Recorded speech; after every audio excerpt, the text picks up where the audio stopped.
Glória a Deus. Queridos, Deus falou comigo sobre Hebreus 12. Abra sua Bíblia lá.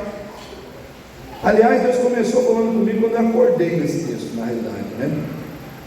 Hoje de manhã eu abri os olhos em Hebreus 12. E aí não tive outra opção a não ser ir para o sofá e escrever sobre esse texto e mandar para todo mundo. Quem recebeu a mensagem aí? Eu não sei quantos leram, né? Não vou nem perguntar quantos leram. Vai que você não leu, né? Então não vou te deixar em maus lençóis, assim, já de cara, né? Mas é bom ler, né, irmãos? É bom a gente ler, receber o recado de Deus. E aí Deus falou comigo nesse texto para hoje à noite, né? Eu creio que Deus ele quer ministrar aos nossos corações, porque Ele nos ama, né? E Ele tem cuidado das nossas vidas. Então vamos lá, Hebreus capítulo 12, versículo 1 em diante, diz assim: portanto nós, pois, que estamos rodeados de uma tão grande nuvem de testemunhas, deixemos todo embaraço. Fala para o seu irmão aí, embaraço. Muito bem. E o pecado, fala pecado, que tão de perto nos rodeia, e corramos com paciência ou perseverança a carreira que nos está proposta, olhando para Jesus, olhando para Jesus, ok, autor e consumador da fé, o qual pelo gozo que lhe estava proposto, suportou a cruz, desprezando a afronta, e assentou-se à destra do trono de Deus. Considerai, pois, aquele que suportou tais contradições dos pecadores contra si mesmo, para que não enfraqueçais, desfalecendo em vossos ânimos. Amém, igreja? Não desfaleça, não enfraqueça, não jogue a toalha, não desanime, não retroceda. Irmãos, tudo isso está embutido aqui nesse versículo, porque eu creio, irmãos, é um pensamento meu, eu creio que quem escreveu essa carta foi o apóstolo Paulo, porque hoje na teologia existe uma indefinição. Quem escreveu Hebreus, né? Ninguém bate o pé categoricamente para falar foi Paulo. Eu acredito que foi, pastor Gaudilei, acredito que quem escreveu essa carta foi o apóstolo Paulo, por toda a maneira como ela foi escrita. E ela foi escrita com um propósito assim, muito básico e fundamental: exaltar a aliança em Cristo sobre a velha aliança, mostrar que a velha aliança passou e a nova aliança permanece, porque muitos judeus, foi escrito aqui para os judeus, aqui, Hebreus são judeus, Hebreus, Israel, judeus, é nessa sequência. O povo de Deus começou com os hebreus, depois veio as 12 tribos de Israel, se tornou Israel, depois de Israel sobrou o remanescente fiel, que foram os judeus, as duas tribos, Judá e Benjamim. Então é nessa sequência, hebreus, israelitas, judeus, enfim, o povo da linhagem de Israel. Por quê? Porque o povo que estava em Cristo, que veio do judaísmo, eles estavam sendo perseguidos. Quem tinha emprego, perdeu emprego.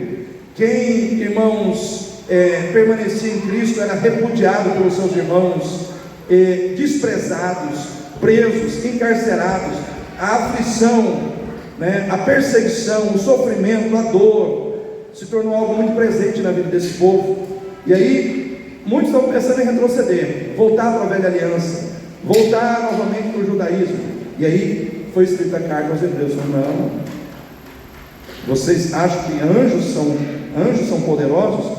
Pois tem alguém que é maior que os anjos, Jesus.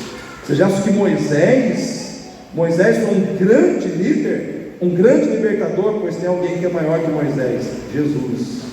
Vocês acham que o tabernáculo era algo grandioso? Pois Jesus é o próprio tabernáculo de Deus com os homens. Vocês acham que o sumo sacerdote era grande porque ele entrava uma vez por ano, né, para representar o povo, expiar o pecado do povo, pois Jesus entrou para sempre e está na presença de Deus.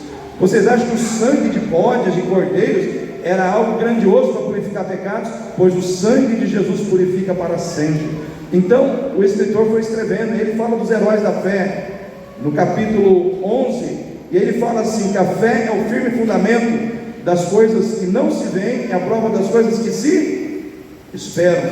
Aí ele começa a descrever que o que é visível foi criado pelo que é invisível, e ele começa a descrever os heróis da fé, e ele faz uma relação enorme, né, de todos que fizeram parte da fé, acreditando na promessa, acreditando no Messias, acreditando na vida daquele que viria para ser Deus na terra, mas eles estavam vivendo a fé, olhando para o futuro, para uma promessa que ainda haveria de se cumprir. Aí o apóstolo Paulo, na minha opinião é o apóstolo Paulo, ele diz assim: porém para nós foi reservado algo muito maior, porque nós não olhamos mais para o futuro, para uma promessa que vai se cumprir, nós olhamos para o presente, porque essa promessa se cumpriu em Cristo Jesus.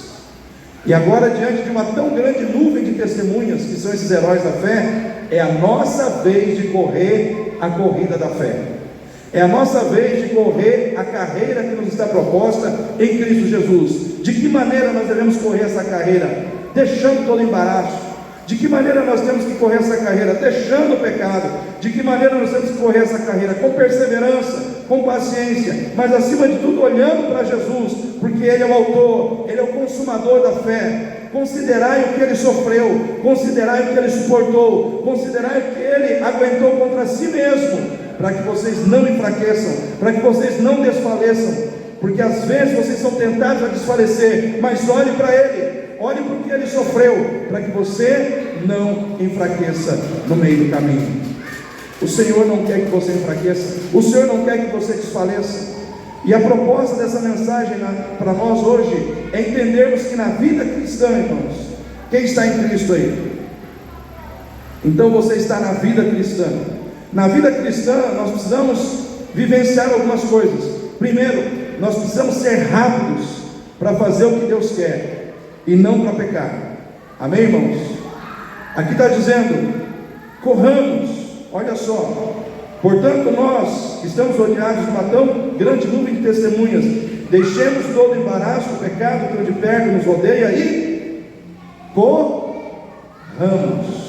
Aqui não está andemos, aqui não está gatinhemos, aqui está corramos. Entre uma pessoa que corre e uma pessoa que anda, quem é mais rápido, irmãos? Quem está andando ou quem está correndo? Quem está correndo, né? O Senhor está dizendo assim: é necessário que vocês corram. Vocês não podem ficar marcando passo para fazer o que eu quero. O que eu quero, vocês precisam fazer de forma rápida. Vocês precisam ser rápidos para fazer a minha vontade. Irmãos, a gente tem que ser rápido para fazer a vontade de Deus e não para pecar. Por quê, irmão? Porque tem gente que é rápido para apontar o erro dos outros. Sim ou não, irmãos?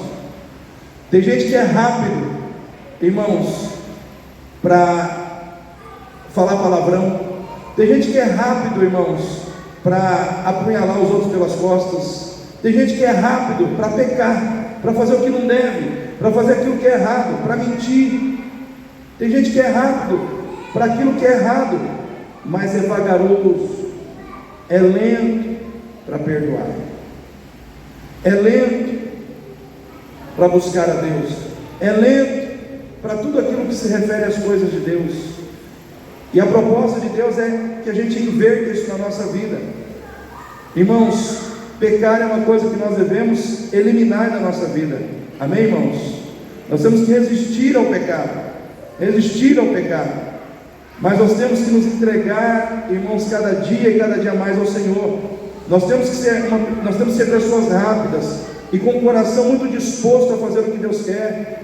Se é necessário que a gente perdoe, Deus quer que a gente faça isso com liberalidade, de forma espontânea e rapidamente, que a gente não fique, irmãos, protelando o que precisa ser feito. A gente tem que ser rápido para evangelizar. Amém, irmãos? A gente tem que ser rápido para levantar quem está caído, para ajudar quem está precisando ser ajudado. Mas nós não podemos ser rápidos para criticar, para apontar o erro dos outros, né? Para agirmos, irmãos, muitas vezes de forma errada com aqueles que muitas vezes Deus coloca no nosso caminho. Eu me lembro da parábola do bom samaritano. O homem foi espancado, roubado e deixado quase morto. Passou o sacerdote, passou o levita, e vi que eles fizeram, deixaram o homem lá, né?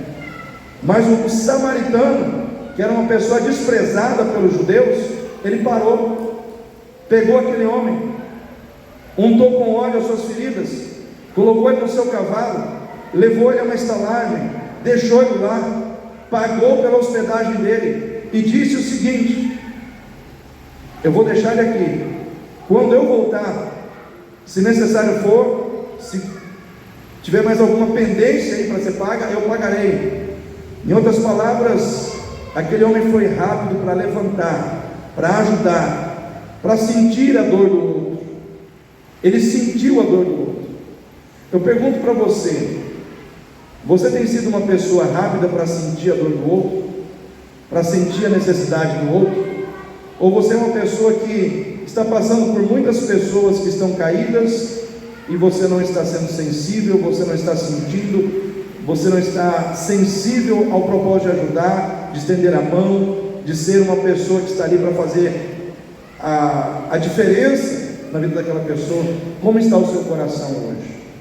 Como está você hoje em relação a essas questões? Nós não podemos ser rápidos para pecar, nós temos que ser rápidos para fazer a vontade de Deus. Amém, igreja? Segundo, na vida cristã nós precisamos vencer os obstáculos que nos impedem de crescer rumo à maturidade em Cristo. E esse texto nos apresenta dois obstáculos. Um é o pecado. O pecado é tudo aquilo que a gente faz de errado e que fere, a gente sabe que fere a vontade de Deus. A gente peca por atitudes erradas, sim ou não, irmãos? A gente peca por pensamentos errados, disposições erradas no nosso coração. A gente peca por omissão. O que é pecar por omissão, pastor? A Bíblia diz que aquele que sabe fazer o bem e não pratica, comete o quê? Pecado. Então todos nós temos que cuidar da nossa vida em relação à questão do pecado. Seja o pecado de fazer algo errado, ou o pecado de deixar de fazer o bem. Será que hoje a igreja está pecando mais porque está fazendo o que é errado, ou porque está deixando de fazer o que é certo? Uma pergunta, né? Aonde a igreja está errando mais? Na sua omissão, ou na sua atitude de fazer aquilo que não deveria fazer? Então é uma reflexão que a gente tem que fazer. Mas a outra situação é o embaraço. O embaraço é uma coisa que aparentemente a gente não dá muito valor, mas embaraço é um problema, porque aparentemente a gente não vê como pecado. Mas o que é um embaraço? O que é um embaraço? Embaraço é aquilo que nos envolve, é aquilo que nos atrapalha, é aquilo que, vamos dizer assim, imagina alguém com a perna toda envolvida numa linha, numa corda, e a pessoa tenta caminhar, ela não consegue, porque ela está embaraçada. Embaraço é aquilo que atrapalha, embaraço é aquilo que impede você de ser livre, de ser uma pessoa pronta para fazer o que Deus quer. O embaraço, ele tira a sua velocidade, ele tira a sua liberdade para fazer o que Deus espera que você faça. Vou repetir: o embaraço, ele tira a sua liberdade e a tua velocidade para que você possa fazer o que Deus faça. E o primeiro embaraço que eu quero falar aqui é o embaraço da preguiça e do desânimo. Será que o crente muitas vezes ele tem preguiça e desânimo, irmãos? Quem acha que tem? Às vezes a preguiça vem, e às vezes o desânimo vem junto, parece que são dois irmãozinhos, né? A preguiça vem e já chama o desânimo, vamos agora embaraçar essa pessoa de vez, para que ela não saia do lugar. A intenção do embaraço é te prender, é te impedir de avançar. E ontem eu estava falando com um irmão que mora em São Paulo, e esse irmão, ele me ligou porque ele precisava de ajuda pastoral. Só que lá em São Paulo ele não vai em nenhuma igreja evangélica. Ele tem dificuldade de confiar em outros pastores. É complicado isso. Mas eu falei, irmão, você está morando em São Paulo, você tem que ter um pastor em São Paulo, tem que ter alguém aí para você, sabe, buscar nas horas da sua necessidade. Aí ele falou, pois é, pastor, uma das coisas que atrapalha é a preguiça. Que a gente trabalha, chega, corre, e aí a preguiça chega e nos envolve. Eu falei, então você tem que vencer a sua preguiça. Às vezes, irmãos, a preguiça ela vem e a gente não dá muita importância para a preguiça, mas ela pode ser um embaraço na sua vida. Ela pode ser um embaraço na sua vida em muitos momentos em que Deus gostaria de ter mais de você e Ele não consegue ter mais de você, porque a preguiça, o desânimo, a indisposição, ela ficou tão forte no seu coração e você não consegue vencer aquilo. Irmãos, preguiça e desânimo a gente tem que vencer todo dia. Pastor, você já sentiu desânimo? Inúmeras vezes, irmãos. Inúmeras vezes eu tive que vir para a igreja desanimado e até mesmo com preguiça, mas eu tive que vencer. Porque se você se deixa vencer pela preguiça e pelo desânimo uma vez, você fala, não, é só hoje. Quando chega a próxima vez, o desânimo e a preguiça já conseguiram te vencer uma vez. Aí ele vem para te vencer de novo. Aí você deixa se vencer de novo, pelo desânimo e pela preguiça, e você começa a ficar embaraçado. Infelizmente hoje tem gente na igreja embaraçado com questões relacionadas a desânimo e a preguiça. E o Senhor diz, tem de bom? Quem disse isso, irmãos? Tem de bom ânimo. Quem falou isso? Foi Jesus. No mundo tendes aflições, mas tem de bom ânimo. O que o Senhor está dizendo para você? Tenha bom ânimo, se levante, não entregue os pontos, não deixe o desânimo, não deixe a preguiça tomar conta de você. Eu sei que no mundo você tem aflição, mas tenha bom ânimo. Eu venci, e você também vai vencer, mas você tem que ter bom ânimo. Segundo embaraço que eu anotei aqui, irmãos, o embaraço do descontrole financeiro. Gente que gasta mais do que ganha, aí gasta, aí chega ao final do mês, não consegue. E aí o que tem que fazer? Tem que arrumar mais um emprego. Eu conheço um irmão que no passado ele se embaraçou, e ele trabalhava de dia, e ele pegava uma moto à noite e ia fazer entrega. Chegou uma hora que ele não conseguia mais, primeiro não conseguia estar na igreja, e não conseguia nem estar com a família. E aí ele começou a perder contato com Deus, perder contato com a sua casa, perder contato com Deus, perder contato com a sua casa. Por quê? Porque ele tinha que trabalhar excessivamente para poder ter recursos, para poder dar conta de pagar as dívidas que foram mal administradas. Eu pergunto para os irmãos, será que às vezes dentro da igreja acontece dos crentes se descontrolar financeiramente, irmãos? Quem acredita que sim? Levanta a mão aí. Acontece, irmãos. E aí a gente tem que trabalhar, porque o trabalho produz riquezas, não tem jeito, né? Dinheiro não vai cair do céu, mas a gente tem que fazer isso com equilíbrio. É que nem eu vi um testemunho de um irmão dizendo assim, Deus me abençoou tanto, ele me deu um emprego que eu tenho que trabalhar de segunda a domingo, então não tenho tempo nem de ir na igreja. Engano, né? É engano do diabo. Porque, irmãos, você tem que ter tempo para Deus. Deus não vai te dar algo que vai tirar você dos átrios dele, da presença dele, né? Então você tem que ter equilíbrio nas coisas que Deus colocou na sua vida, porque senão o que é bênção vira embaraço, o que é bênção vira problema. Porque emprego não é para ser problema, emprego é para ser bênção, sim ou não, irmãos? Mas a maneira como eu começo a desenvolver a minha relação com o meu emprego pode se tornar um embaraço na minha vida. Eu não tenho mais tempo para orar, não tenho mais tempo para Deus, não tenho mais tempo para minha família, porque eu tenho que trabalhar, eu tenho que ganhar dinheiro, né? Aí o que acontece? A pessoa começa a ter outros prejuízos. Aí ela tem que acordar para a realidade em que ela está tendo prejuízo na sua vida espiritual, prejuízo na sua vida familiar, porque geralmente é assim. Se você está ganhando demais de um lado, você vai perder do outro. Tem como. Então, por que na Bíblia está dizendo que Deus trabalhou quantos dias? Quantos dias Deus trabalhou, irmãos? 6 dias. E no 7º, descansou. Deus precisa descansar, irmãos? Vamos falar a verdade aqui. Teologicamente falando, Deus precisa descansar? Ele não precisa descansar. Só que Ele deixou essa mensagem na Bíblia para dizer que nós precisamos, né? Se Ele, sendo Deus, descansou, por que nós queremos achar que somos mais do que Deus, né? Então cuidado com esse embaraço. Esse embaraço, ele é perigoso, porque ele acaba, sem você perceber, te tirando da presença de Deus.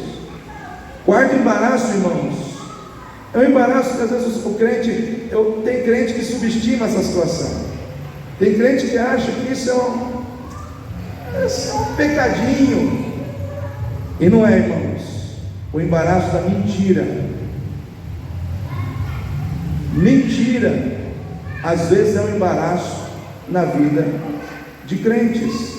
Porque, pastor, só mentirinha, né? Mentirinha é coisa, né? Pecado mesmo é matar. Pecado é adulterar. Não, irmãos. Mentira é um pecado sério para Deus. Eu vou até ousar dizer para você que talvez Deus tenha mais facilidade para perdoar até mesmo um adultério do que o ato de mentira. Nossa, pastor, como é que o senhor diz isso? Abra sua Bíblia em João capítulo 8, versículo 44. Vamos ler Bíblia. João 8, 44. Abre aí. João 8, 44.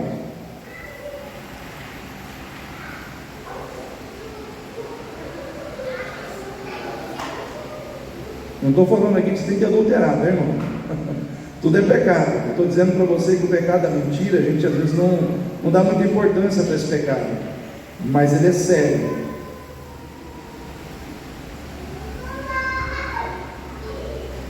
João 8, 44 diz assim: Vós tendes por pai o diabo, e quereis satisfazer os desejos do vosso pai. Ele é homicida desde o princípio, e nunca se firmou ou não se firmou na verdade, porque não há verdade nele.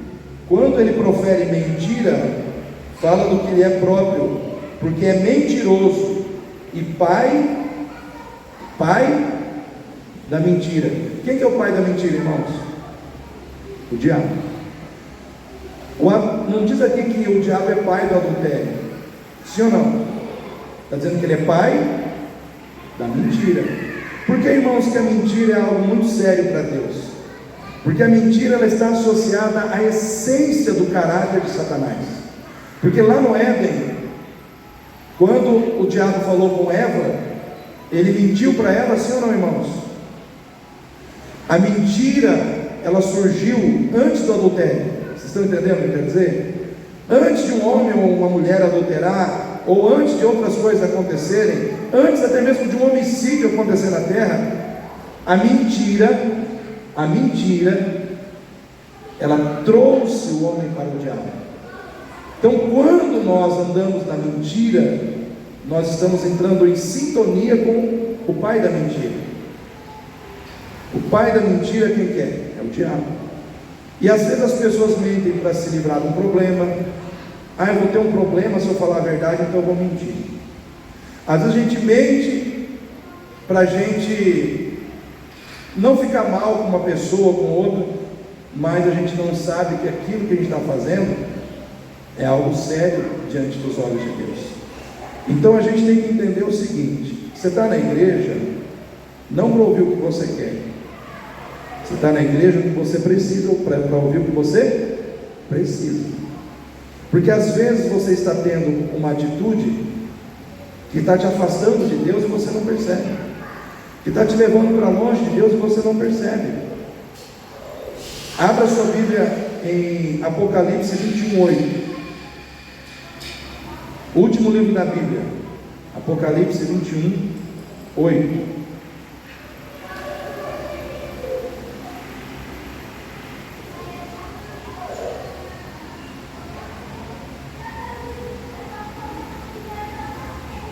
Aqui está falando da lista de pessoas que não vão entrar no reino dos céus.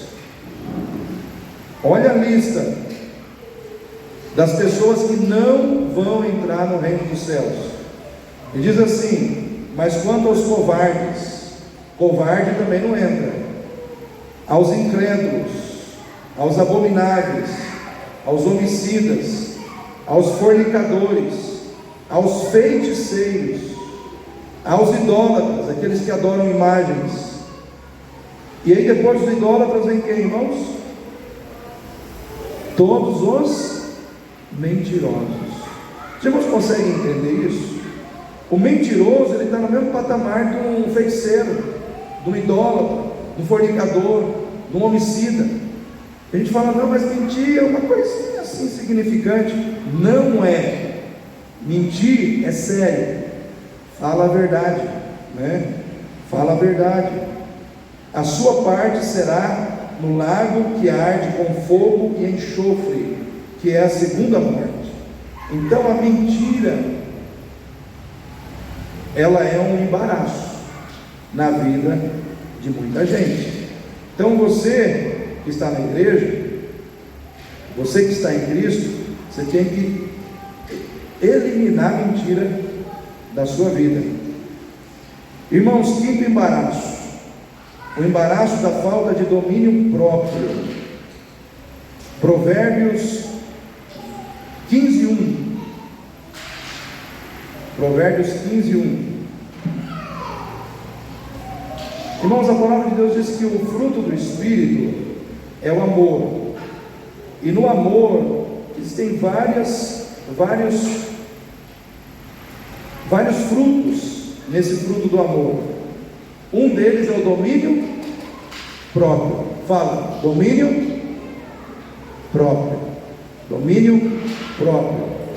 Então olha só, Provérbios 15:1. Quem achou aí?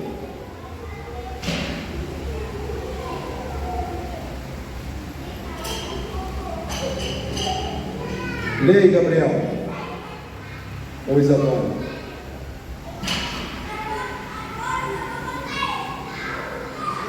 15:1. A resposta delicada acalma o furor, mas a palavra dura aumenta a raiva. Muito bem, olha só, na minha versão está assim: a resposta branda desvia o furor, mas a palavra dura suscita a ira. Ou seja, a palavra dura, ela provoca o quê? Ira. Então, quando você está naquele momento de tensão, de nervosismo, de raiva, você pode falar tudo que você quer falar? Você pode falar do jeito que você quiser falar? A Bíblia está dizendo que se você agir assim, quem está ouvindo você vai ficar irado. Por quê? Porque a palavra dura, ela coloca ira no coração de quem recebe. E aí o que acontece? Você erra e faz o outro errar com você, por falta de domínio próprio. A gente tem que ter domínio próprio na hora que está tudo calmo ou na hora que a coisa está pegando, irmãos? Hein, Isadora?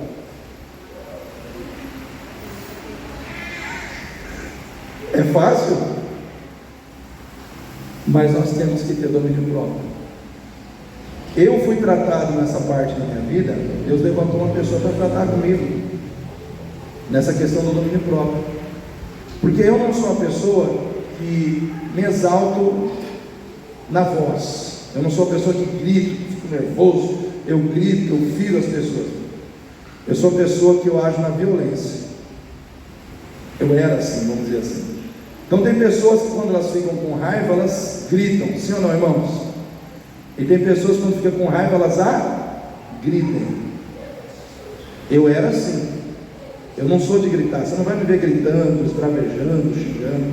Dificilmente você vai me ver fazendo isso. Se eu perder o controle, eu agrito. Essa era a minha dificuldade. E uma vez, quando a gente estava na outra igreja ainda,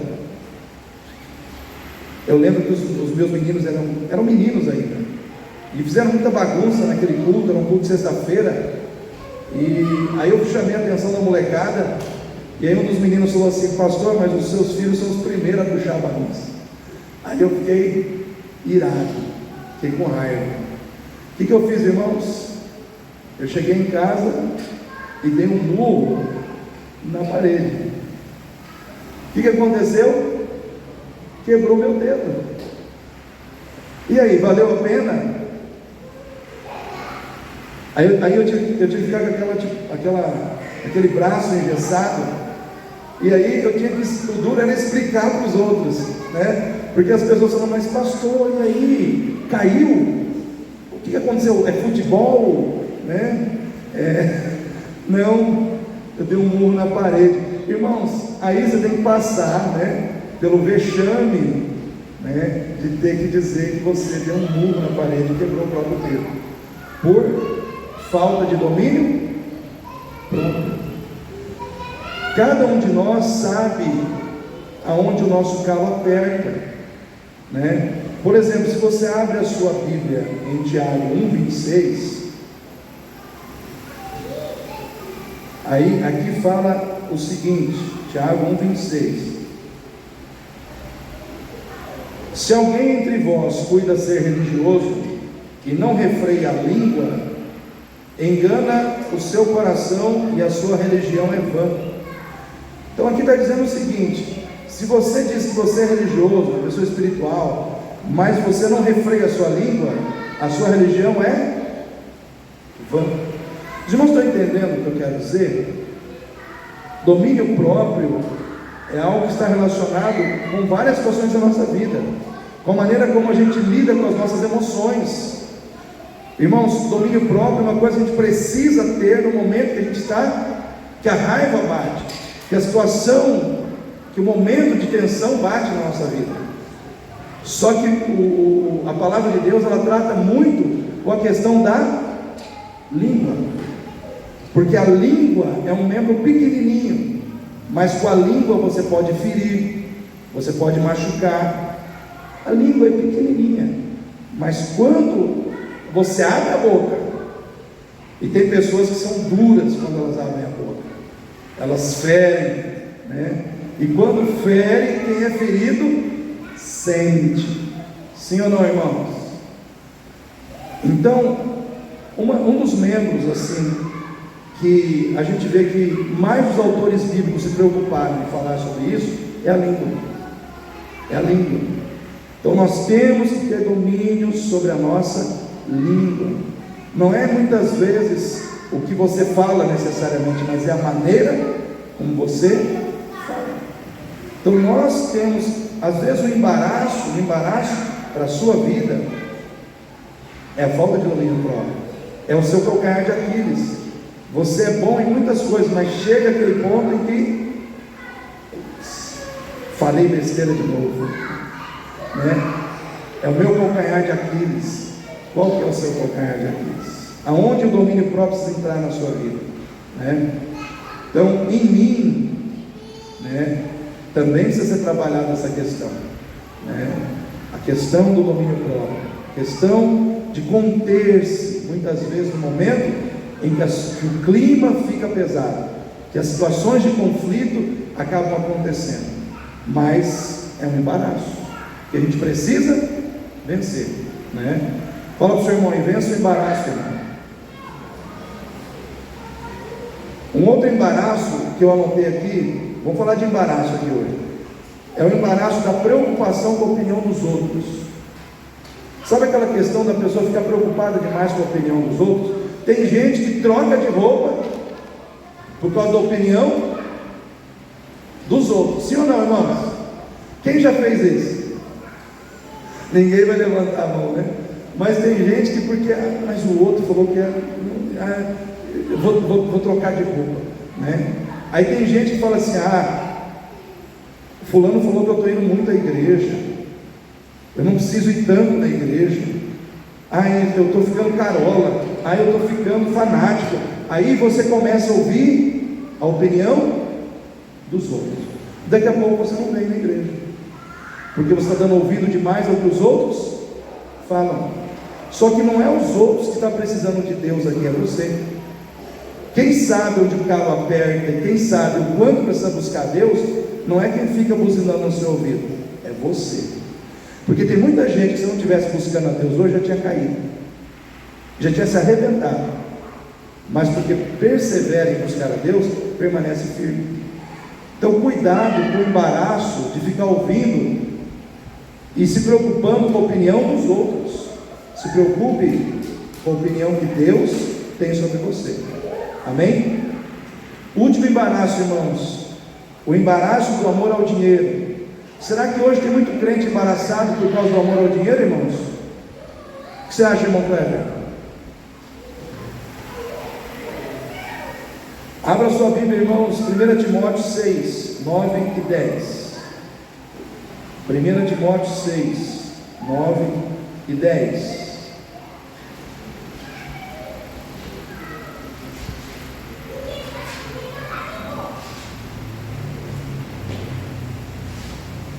Primeira Timóteo 6, 9 e 10 diz assim: presta atenção, os que querem ficar ricos, os que querem ter muito dinheiro, mas os que querem ser ricos caem em tentação e em laço e em muitas concupiscências loucas e nocivas, que submergem os homens na perdição e ruína, porque o amor ao dinheiro é a raiz de todos os males. E nessa cobiça alguns se desviaram do que, irmãos? Da fé. Se desviaram da fé e se traspassaram a si mesmo com muitas dores. Em outras palavras, quem ama demais o dinheiro deixa de amar Jesus, deixa de amar a Deus. Porque o dinheiro, na Bíblia, ele é um Deus chamado Mamon. Quem já ouviu falar? Quem sabia disso? Mamon é o Deus dinheiro, sabia disso? Porque o dinheiro ele traz sustento, o dinheiro ele traz conforto, o dinheiro ele traz segurança. É muito fácil as pessoas se apegarem ao dinheiro e fazerem de tudo para ter dinheiro. O jovem rico, por exemplo, irmãos, a palavra de Deus diz que ele era um homem que ele tinha muitas qualidades morais, ele era reto, íntegro, mas ele queria a vida eterna. Jesus falou assim: só te falta uma coisa, pega o teu dinheiro, todos os seus bens, dá aos pobres, depois vem e me segue, e terás um tesouro onde? No céu. O que o jovem fez? Deu as costas para Jesus, porque ele tinha muito dinheiro.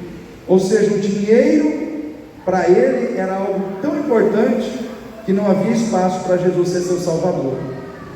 Então cuidado com esse embaraço. Nós vemos um tempo em que o materialismo, o dinheiro, as riquezas do mundo tem chamado muito a nossa atenção. Ontem, irmãos, nós vimos aqui a igreja para limpar o templo, e eu trouxe um técnico de som para mexer nessa mesa nossa, que ela estava com defeito. Talvez a maioria da igreja nem sabia que estava com defeito a nossa mesa. E esse técnico de som, ele é funcionário de uma outra igreja evangélica, chamada Aliançados. Só que ele não era convertido. Ele não era. Por que eu disse que não era? Porque ontem eu preguei para ele aqui, e ele aceitou Jesus aqui nesse altar. Então ele veio, resolveu um problema para mim aqui, mexeu no som da igreja, trouxe uma solução. Só que eu achei estranha essa situação, que ele falou assim, que ele trabalhava na igreja, mas não era convertido. Aí eu falei: rapaz, você conhece o plano da salvação? Ele falou: pastor, não. Eu falei: vou te explicar. Aí eu expliquei todo o plano da salvação para ele, mostrei para ele o que é a graça de Deus, enfim. Irmãos, eu fiz um apelo, ele aceitou Jesus de bate pronto. E aí o coração dele se abriu. E ele falou para mim que hoje, por causa da mulher dele, a mulher dele é evangélica. E ele falou: pastor, eu precisava ter essa experiência, porque a minha mulher é evangélica e eu ainda estava no mundo. Ele trabalha com som há mais de 25 anos. E ele estava trabalhando com cantores sertanejos, pessoal de fama aí fora, né? E ele falou: pastor, eu saí desse mundo e comecei a vir para dentro da igreja. Não tinha aceitado a Jesus ainda, mas eu tomei uma decisão de começar a entender, a querer conhecer a Deus. A minha renda, ela passou a ser 1/3 do que eu ganhava antes. A questão financeira caiu lá embaixo, mas eu não me arrependi, porque eu estava perdendo a minha família. Ele falou assim: nesse mundo de shows, nesse mundo musical, é droga, é bebida, prostituição, assim de uma maneira muito intensa. Quem está nesse mundo acaba muitas vezes caindo na tentação. Mas por causa do dinheiro, o que me chamou a atenção foi isso, irmãos. Ele falou: por causa do dinheiro, eu queria ter muito dinheiro. E ele falou: graças a Deus eu consegui muitas coisas, mas hoje eu preciso mais da minha família, e eu estava precisando de Deus na minha vida. Então hoje eu entendo que o dinheiro não é tudo aquilo que eu precisava. Então tem coisas na nossa vida, irmãos, que precisam estar acima do dinheiro, e a primeira delas é Deus. E segundo é a nossa família. A ordem é assim, irmãos, não perca essa ordem na sua vida. Deus, em primeiro lugar, Deus. Segundo lugar, sua família. Terceiro lugar, a igreja. Amém, irmãos? Repetir: Deus, família, igreja. Deus, família, igreja. Quando nós invertemos qualquer uma dessas posições, dá problema. Então nós precisamos ter esse equilíbrio. Dinheiro não vai faltar na sua vida se você estiver no centro da vontade de Deus. Se você estiver buscando andar no centro da vontade de Deus, Deus vai te suprir. Deus vai mandar recursos, porque a palavra de Deus diz: buscai primeiro o reino de Deus, e as demais coisas vos serão acrescentadas. Deus vai acrescentar na sua vida. O nosso problema é quando a gente coloca em primeiro lugar o dinheiro e deixa Deus para trás. Aí, irmãos, começa a descambar, o nosso castelo começa a cair, né? Então nessa noite, cuidado com os embaraços. Para fechar essa palavra, irmãos, eu não vou conseguir terminar ela. Aliás, eu acho que ela até fugiu de mim. Na vida cristã nós precisamos olhar para Jesus. Fala para o seu irmão aí: olhe para Jesus. Olhe para Jesus, para você não desistir por causa do sofrimento, por causa da dor, por causa da situação difícil que muitas vezes vem contra você. Porque, irmãos, às vezes a gente acha que nós estamos sofrendo demais. Sim ou não, irmãos? A gente acha que o nosso sofrimento é o pior sofrimento que tem. É comum do ser humano achar que o seu sofrimento é o pior, e muitas vezes não é. E quando isso acontece, tem que olhar para Jesus, não só porque Ele sofreu mais do que você, mas porque Ele sofreu por você. Ele sofreu no seu lugar. Ele levou sobre si as suas dores, o seu pecado. O castigo que nos traz a paz estava sobre Ele, e pelas suas pisaduras nós fomos sarados. Alguém sofreu mais do que você. Alguém sofreu por você. Quem é? Jesus. Você precisa olhar para Jesus para você entender que muitas vezes o seu sofrimento não é nada. Ainda não é nada diante do sofrimento que Ele passou por você. Então está sofrendo hoje? Olhe para Jesus, porque Ele não somente sofreu, mas Ele vai te dar forças para que você vença os seus sofrimentos, porque Ele está vivo. Amém, irmãos? Jesus não está morto, Ele está vivo, Ele ressuscitou. Ele vivo está, e Ele vive em você, e Ele te dá força para vencer os seus sofrimentos. Mas você precisa colocar a sua fé nele. Amém? Então eu quero que você fique em pé nesse momento, que você Sabe o seu lugar e vem aqui à frente, nós vamos orar. Enquanto o Gabriel toca ali o seu instrumento, eu quero que você saiba o seu lugar e venha para a gente orar. A gente vai levantar um clamor a Deus e eu vou orar pelas pessoas que precisam de oração. Então quem precisa de oração, eu vou orar por você, para que Deus te visite, para que Deus te cure, para que Deus te restaure, para que Deus opere na sua vida o que precisa ser operado. Deus conhece a sua necessidade, Ele sabe o que você precisa, Ele é poderoso para fazer muito mais abundantemente, além daquilo que pedimos, além daquilo que pensamos, segundo o seu poder que em nós opera. Por isso, nesse momento, coloque a sua vida diante do Senhor. Pedir para ti vai chegar mais perto aqui, também a irmã Cida, a irmã Ana, a irmã Liliane. Pai querido, em nome do Senhor Jesus, aqui está, ó Deus, a tua serva que nessa noite veio buscar a tua face. A tua palavra, Senhor Deus, ó Pai, com certeza já está no seu coração, fazendo a obra que precisa ser feita no seu espírito, na sua alma, no seu entendimento. Mas a tua unção, meu Pai, ó Deus, a tua unção, ela precisa entrar na vida dela, para restaurar o que precisa ser restaurado, para curar o que precisa ser curado, para libertar a vida dela do que ela precisa ser liberta nessa noite. Em nome de Jesus, Pai, toca aonde eu não posso tocar. Libera a tua unção de cura, libera a tua unção de restauração sobre essa vida nessa noite. Quebra as cadeias, quebra os embaraços, Senhor. Desfaz toda a ação do inimigo na vida dessa pessoa. Levanta ela para que ela possa estar firme na tua presença. E aquilo que o Senhor quer dela, que nessa noite ela saia daqui consciente da tua vontade, dos teus propósitos na sua vida, e que ela se firme na fé, que ela fique firme nos teus caminhos. Mas em nome do Senhor Jesus, toma ela nas tuas mãos, levante ela onde ela está enfraquecida. Abençoe, meu Pai, a sua vida dentro da sua necessidade, pois eu ministro sobre ela a tua unção, e que esta unção vá descendo sobre ela nessa noite como unção de cura, como unção de restauração, como unção de libertação, em nome do Senhor Jesus, em nome do Senhor Jesus, aleluia. Pai, em nome de Jesus, toma a dica nas tuas mãos, e nessa noite a tua unção desça do alto da cabeça dela, agora, do alto da cabeça dela, até a planta dos seus pés.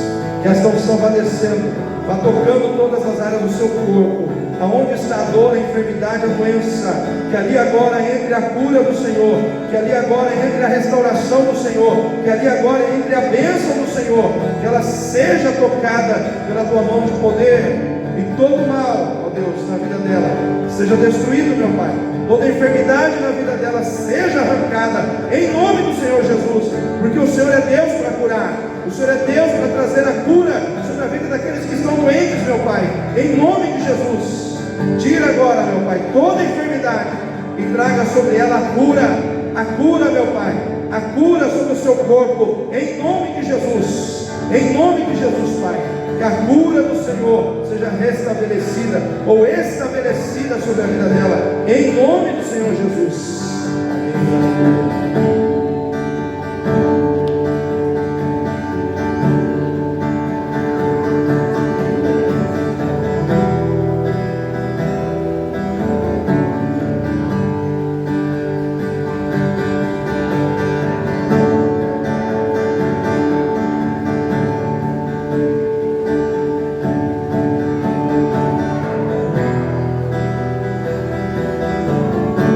Pai, em nome do Senhor Jesus, que a tua unção desça sobre a cabeça da tua serva, que ela vai recebendo a unção, e essa unção entre na vida dela como unção de cura, de restauração, ó Pai, na vida dela, em nome do Senhor Jesus. Vai tirando, meu Pai, toda a enfermidade do seu corpo, vai limpando ela, meu Pai, de tudo aquilo que o inimigo tem lançado contra ela, vai trazendo sobre ela, meu Pai, a bênção, a vitória que ela precisa receber das mãos do Senhor. Deus, em nome de Jesus, vai liberando a vitória, vai liberando a bênção, vai liberando agora do alto dos céus sobre a vida da tua serva, em nome de Jesus, que ela receba a bênção do Senhor, ó Deus, em nome de Jesus, aleluia, em nome de Jesus, em nome de Jesus, que a unção vai descendo agora, do alto da cabeça dela, até a planta dos seus pés. Quebra agora, Pai, toda barreira, Quebra agora, Pai, toda a resistência. Vai tirando agora, meu Pai, tudo aquilo que não é teu, e vai estabelecendo o teu propósito de bênção. Em nome de Jesus, Pai, que ela receba a bênção, a vitória do Senhor nessa noite. Em nome de Jesus, faça a tua unção sobre ela, Pai, do alto da cabeça até a planta dos seus pés. Ó Deus, quebra todo laço do inimigo, desfaz toda ação do inimigo na vida dela, dá ela vitória, dá ela restauração. Ó Deus, entra com a bênção no seu lar, visita o seu marido, visita os seus filhos nessa noite. Ó Deus, toca no coração da sua família hoje, Pai, e traga aos pés do Senhor todos aqueles que estão ali, Senhor. A tua palavra diz: crê no Senhor Jesus e será salvo tu e a tua casa. Deus, que a casa dela venha se render aos pés do Senhor, que a casa dela venha se render a Cristo inteiramente, meu Pai, não somente ela, o seu marido, mas os seus filhos também, em nome do Senhor Jesus. Aleluia. Pai, toma nas tuas mãos o teu servo agora, toca no coração dele, renova a sua fé, renova o seu ânimo, renova a sua força, renova a sua coragem. Vai renovando ele agora, Pai, vai derramando poder, unção e graça, vai dando sobre ele blindagem espiritual. Ó Deus, em nome de Jesus, que ele seja tomado pelo teu Espírito Santo, que a tua unção venha sobre ele, e que ele receba de ti a bênção nessa noite. Que o Senhor vá à frente dele, meu Pai, questões relacionadas à sua casa, ao seu trabalho, que o Senhor dê todo o direcionamento que ele precisa, e a bênção do Senhor venha ser, Deus, ó Pai, nas suas mãos. Pai, equilibra a vida do teu servo em todos os sentidos, Pai, equilibra a vida do teu servo em todos os sentidos, e renova no coração dele a chama, ó Deus, a chama da fé. Ó Deus, porque o Senhor tem ministrado na vida dele de várias maneiras, o Senhor tem usado vários servos teus para falar ao coração dele. Vai confirmando no íntimo dele, no espírito dele, o teu propósito, e que ele esteja em pé diante do Senhor. Pai, toma ele nas tuas mãos, livra ele do mal, livra ele das astutas ciladas de Satanás, dá ele proteção, dá ele livramento, e dá ele a bênção do Senhor, a bênção que satisfaz e não traz dolo. Ó Deus, porque a bênção do Senhor, ela satisfaz e não traz dolo.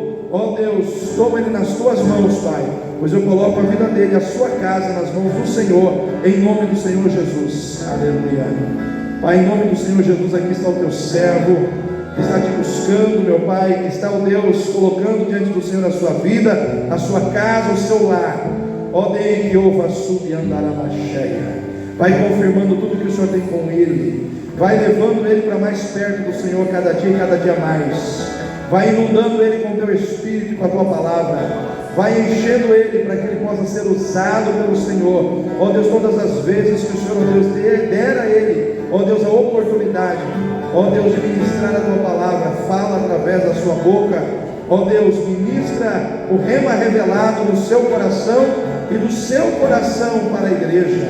Alamai, comon, deredia, sou, ramá, seremenei, andarabachaya. Que a unção se renove na vida dele nessa noite, que ele vai recebendo, meu Pai, unção, que ele vai recebendo, meu Pai, vitória, que ele vai recebendo, meu Pai, bênção nessa noite, em nome de Jesus, Pai. Toma ele nas tuas mãos, ó Pai, que a tua unção venha sobre ele, ó Deus, do alto da sua cabeça até a planta dos seus pés. Que esta unção vai inundando completamente a sua vida, vai inundando completamente o seu coração, o seu ser, que ele seja cheio da tua presença, e que as causas que ele tem diante do Senhor, ó Deus, ele veja essas causas resolvidas ainda neste ano, meu Pai, em nome de Jesus, Pai. Que o Senhor, ó Deus, dê a ele solução ainda neste ano, meu Pai, dessas situações que ainda estão pendentes, ó Pai, de solução na sua vida e na sua casa, em nome do Senhor Jesus. Amém. Aleluia. Irmãos, vamos ficar em pé nesse momento. Quero que você segure na mão do seu irmão. Nós vamos orar.